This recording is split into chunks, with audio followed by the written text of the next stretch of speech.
अस्सलाम वालेकुम। आज मैंने तैयार किया है सरसों का साग, मकई की रोटी, जो कि सर्दियों की एक अहम सौगात है। पंजाब साइड पर यह खाना बहुत खाया जाता है और तकरीबन हर घर में ये तैयार किया जाता है। तो आइए देखते हैं कि इसके बनाने में क्या क्या चीज़ें इस्तेमाल की जाती हैं और मैंने ये साग और मकई की रोटी किस तरीके से तैयार की है। सब्सक्राइब कीजिए ज्वेरिया किचन को और बेल आइकन को प्रेस कीजिए ताकि मेरी आने वाली हर नई वीडियो सबसे पहले आप तक पहुंचे, और वीडियो को एंड तक देखिए। तो सबसे पहले मैं साग तैयार करूंगी। मैंने लिया है सरसों का साग और ये एक गड्डी थी पूरी, जिसको मैंने साफ करके काट लिया है। सरसों के साग के अंदर मैं डालूंगी पालक, मेथी और सोया। तो ये भी एक एक गड्डी जो मिलती है वो मैंने ली थी और उनको मैंने साफ करके काट लिया है। अब मैं इन तमाम सब्जियों को धोऊंगी। धोकर मैं इनको हल्का सा बॉईल करके ग्राइंड कर लूंगी। तो देखिए, मैंने साग को धो लिया था और फिर मैंने तमाम साग डालकर पालक, मेथी, सोया और सरसों का साग, ये चारों साग डालकर मैंने इसको बॉईल कर लिया है। बॉईल करते वक्त मैंने एक्स्ट्रा पानी नहीं डाला था, बस धोते टाइम जो पानी थोड़ा बहुत साग के अंदर रह जाता है उसी में इस साग को मैंने थोड़ा सा बॉईल किया है। अब मैं इसको इसी पानी के साथ ही चॉपर में डालकर तो थोड़ा सा चॉप कर लूंगी, फिर इसको मसाले में डालकर भूनेंगे।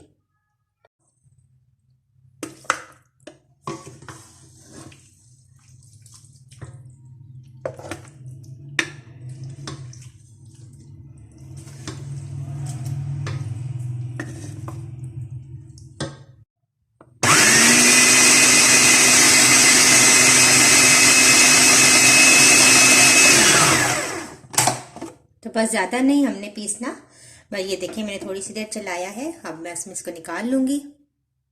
तो ये देखिए, मैंने सारा साग इस तरीके से चॉपर में पीस लिया है। अब बस हम मसाला तैयार करते हैं। अब मैं देगचे के अंदर डालूंगी ऑयल, तकरीबन हाफ कप, और इसके अंदर डाल देंगे अदरक और लहसुन पिसा हुआ, तकरीबन 1 से 1.5 टेबल स्पून, और इसको फ्राई कर लेंगे।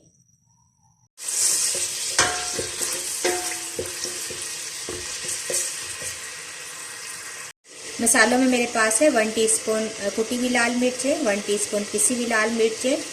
नमक जो है हम थोड़ा सा ध्यान से डालेंगे क्योंकि पालक में भी नमक मौजूद होता है। और 1 टीस्पून मैंने लिया है खुश्क धनिया भुना और पिसा हुआ, और 1 टीस्पून मैंने सफ़ेद ज़ीरा लिया है। ये तमाम मसाले डालकर मैं इनको भूनूंगी थोड़ी देर, और फिर साग ऐड कर देंगे। हल्दी जो है वो इसमें ऑप्शनल होती है, आप चाहें तो डालें या ना डालें। तो चलिए मैं थोड़ी सी ऐड कर देती हूँ, 1/2 टीस्पून।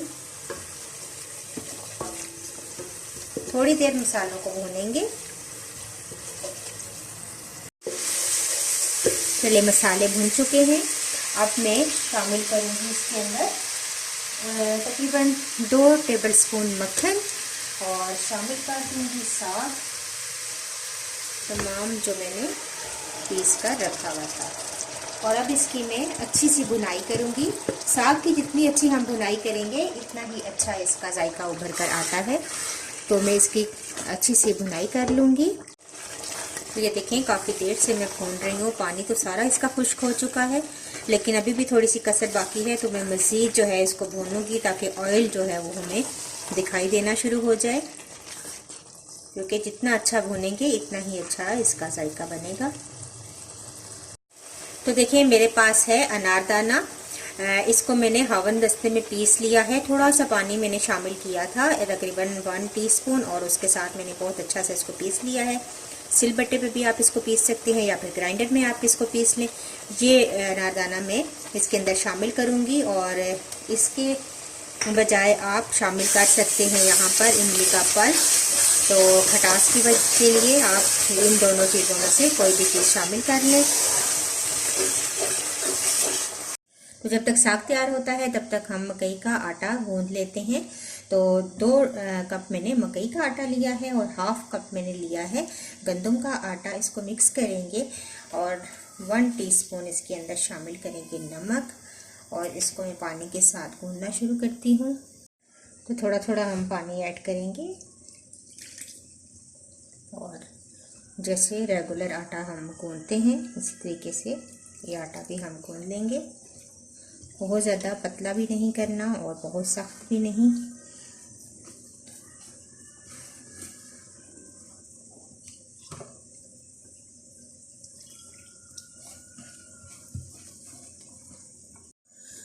आटा जहाँ पर गूंथ चुका है, अब मैं इसको रेस्ट दूंगी तकरीबन आधे घंटे के लिए।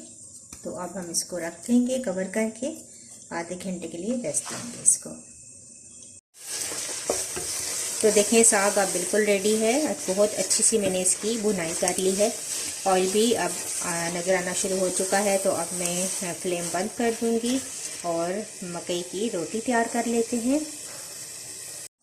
थोड़ा सा मकई का आटा मैंने डस्ट किया है। अब अपनी मर्ज़ी से जितने आप छोटी या बड़े रोटियां बनाना चाहते हैं उतना पेड़ा ले लें। और ये देखें इस तरीके से हल्का सा बेलेंगे, क्योंकि ये रोटी जो है हाथों में ही तैयार की जाती है।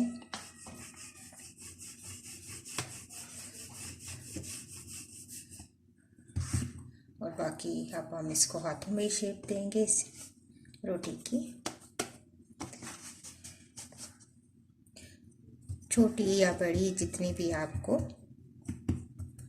पसंद है या इजीली आप बना सकते हैं उतनी।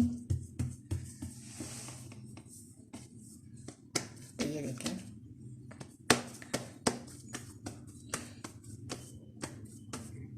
इस तरह।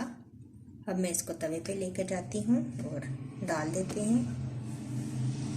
हल्की आंच पर ही ये रोटी बनेगी और हल्की आंच पर हम इसको पकाएंगे, क्योंकि ये रोटी थोड़ी सी मोटी होती है तो कच्ची ना रह जाए। तो इस तरीके से आप तवे पे डालने के बाद भी इसको शेप दे सकते हैं।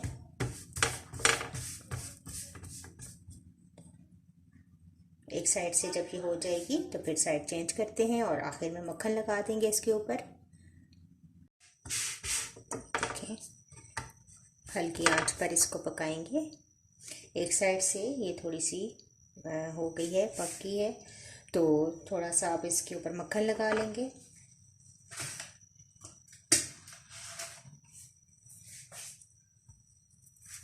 ताकि अच्छा सा इसका कलर आ जाए।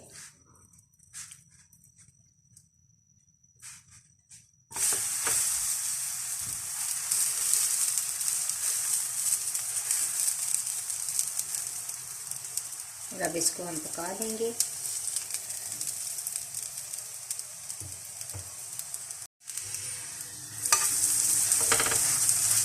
इस तरीके से हल्का हल्का प्रेस करेंगे ताकि रोटी अच्छी से तैयार हो जाए।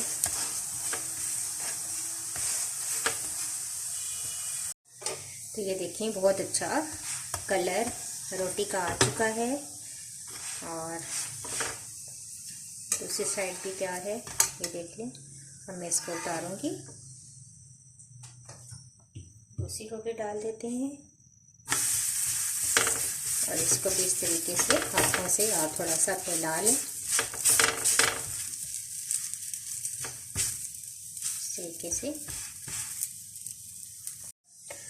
तो देखिए ये रोटी भी तैयार है। बस अब मैं इसको उतार लेती हूँ।